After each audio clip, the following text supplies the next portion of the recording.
Oh, let's talk about the definition of a victim. I mean, if I approached somebody listening to this show and I'd say, "What's wrong with you?" And, "Oh, I'm in a bad mood today." Well, why are you in a bad mood? Well, because of my coworker, because of my staff, because of my stats, because of the news, because of my ex.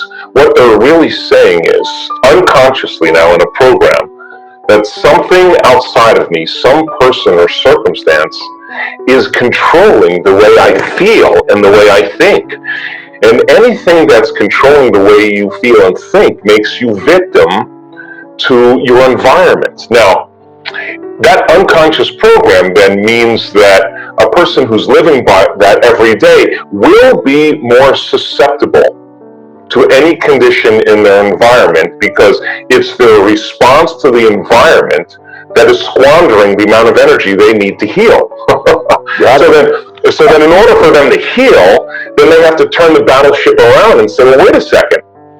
I could complain, that would be normal and natural. I have 1,000 reasons to be unhappy, but instead of allowing my environment to control how I think and feel, what if how I think and feel can produce an effect in my environment? Now all of a sudden, the game changes, because you are going to inhibit those thoughts, behaviors, and emotions. And in the moment where, whether it's justified or valid or not, for you to be angry, frustrated, fearful, sad, in pain, whatever, to no longer allow your environment to control it, and you begin to self-regulate, and that's adaptability. And we teach people that you could actually develop this skill. And when you do it properly, and you get back into that kind of heart and brain coherence, you save yourself from going unconscious for the remainder of the day and running some type of program. So it feels unnatural in the beginning, because basically the hardest part about change is not making the same choice as you did before. And the moment you decide to make a different choice, buckle up, because it's going to feel uncomfortable. It's going to feel unfamiliar. You are going to leave known territory, and you're stepping into the unknown. Now, most people, their habituations and their conditioning of remembering something from the past, and that memory is just thoughts of different people and circumstances, of different things at certain times and places, tattooed in the recesses of their gray matter. So the moment they think of the problems, they're thinking in the past. But every one of those past experiences has an emotion associated with it. So they start off in the morning thinking about their problems, and the moment they feel unhappy, now their body's in the past, because thoughts are the language of the brain and feelings are the language of the body. And it's that feeling then that drives their thoughts, that produces more of the feeling, and their state of being is literally in the past. So the moment you decide to make a different choice, you're stepping out of known territory, because that conditioning process is conditioning the body to subconsciously become the mind of that emotion, and now the body's literally in the past. So when you step out into the unknown, and now game is on, because you're going to hear the voices, and you're going to hear the chatter, and you're going to hear the sub-vocalizations for one reason, because the body emotionally is trying to convince you to think consistent with that emotion. So you make the same choice, you demonstrate the same behavior, you create the same experience to reaffirm that same emotion. Then people say, well, this feels right. No, that feels familiar. So going from the old self to the new self, there is a neurological, biological, chemical, hormonal, genetic death of the old self. And crossing that river of change from the old self to the new self is what we admire about great people, whether it's Michael Jordan or William Wallace or Mahatma Gandhi or Didi Palmer. I mean, they just took a chance in possibility. Some people would rather cling to suffering and to unhappiness than to take a chance in the unknown. So then stress then becomes the one thing that people rely on in their outer environment for an arousal. And the arousal of fear, the arousal of aggression, the arousal of anger, the arousal of pain is really taking the body's energy and mobilizing it for some threat in the outer environment, real or imagined. Well, short term, no problem there.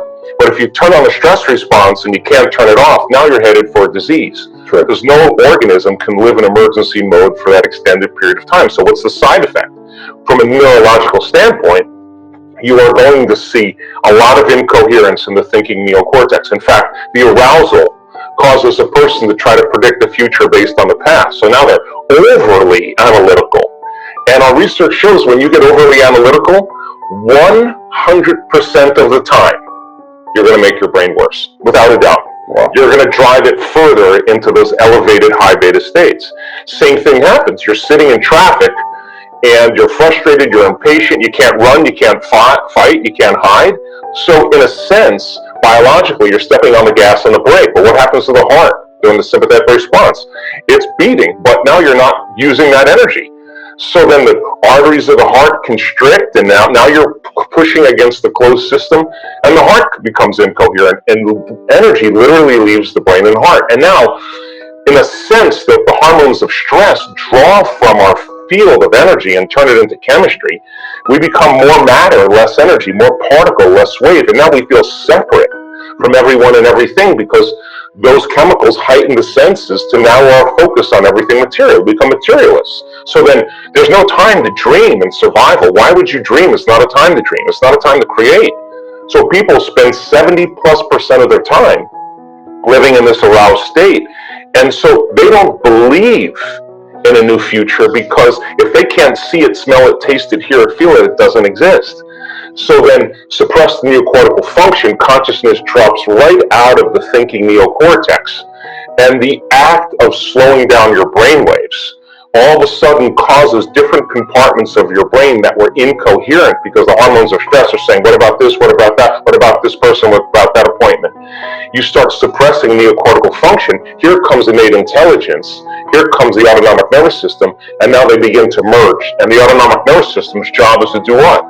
Create balance. So it says, this person is getting beyond their identity. And when the autonomic nervous system moves in, the brain neocortex starts to synchronize. And what syncs in the brain starts to link in the brain. And now, what we see is the autonomic nervous system, when it's done properly, it turns on, Ron, to such a heightened degree of energy. We're talking 200, 300, 400, 500 standard deviations outside of normal. That's how much energy is in there. And I'll give you an example about standard deviations.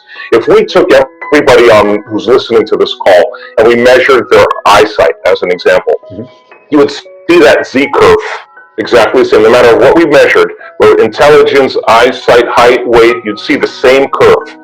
And that big part of the curve, if you draw a line right down the middle, that's normal. That makes up about 68% of the population. A little better eyesight, a little worse eyesight, but it's kind of normal. Then the curve drops down and you have about 12% here, 12% here, a little better eyesight, a little worse eyesight. Then it gets down to the bottom. And you got 2% really great eyesight, 2% really poor eyesight. That makes up 99.7% of the population.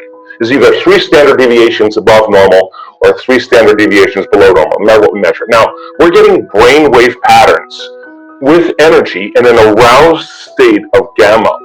That's 200, 300, 400, 500 times outside of normal. Now, when neuroscientists and researchers look at this, and it's all autonomic nervous system. So now the autonomic nervous system's processing a very coherent, very orderly, very high frequency, and the autonomic nervous system controls and coordinates all those systems. So the person, all of a sudden, the arousal that they're feeling is an arousal of ecstasy.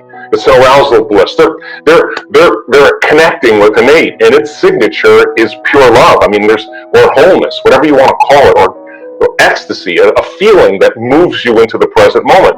Now, when that happens, the feeling's not coming from anything outside of them. It's coming from within them. And they stop looking out there for it. And they start realizing that innate intelligence is real within them. So then when they start becoming conscious and interfacing with it, the side effect of that, many times, is an instantaneous biological upgrade. The person all of a sudden, why? Because that orderly signal, coherent signal that's being sent to every single cell in the body is jiggling the cell with energy, and the cell begins to emit more light and information. And now all of a sudden, the body begins to produce a field. And according to the quantum model of reality, all disease is a lowering of frequency. You're becoming more matter, less energy. So now here we go. There's an upgrade. energetically that happens in real time. And so the person comes back and says, I don't know what that was, but let me tell you something, it was more real than the betrayal I had 6 years ago, or more real than the trauma I had when I was 9. This is a moment where they're having a very, very profound removal of the past biologically. We are continuing with the practice of completing the inspiring and well-known quotes at the end of every video. In the previous video we were looking for two words. The quote was Joe Dispenza's and it goes like this. When you are observing the old self, you are no longer, and the correct answer is the program. So, when you are observing the old self, you are no longer the program. I want to congratulate to everyone with the correct answer, especially to the first one with the correct answer. I hope you like this way of ending the videos and engaging together. Joe Dispenza has many beautiful statements and quotes. You probably heard it many times before, since you're a Joe Dispenza fan. So I'm sure you'll know the one I have for you today.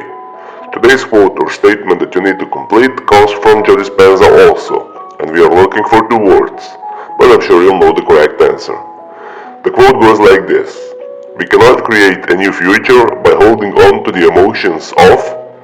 Write your answers in the comments below the video. Even if you're not sure what the correct answer is, try and guess. And while you're writing, tell me also what you think about this video. Did you like it? If you did, give your thumbs up and share it with your friends. Don't miss my new videos and new quotes that need to be answered correctly. So subscribe and hit that bell button and don't miss any of the videos. If you really like what we do here and want to support us, you can join our channel and our community for a symbolic fee and gain many other additional features. You can do that by clicking the join button next to the subscribe button, or you can click on the link in the description of this video. Stay good and have a great day.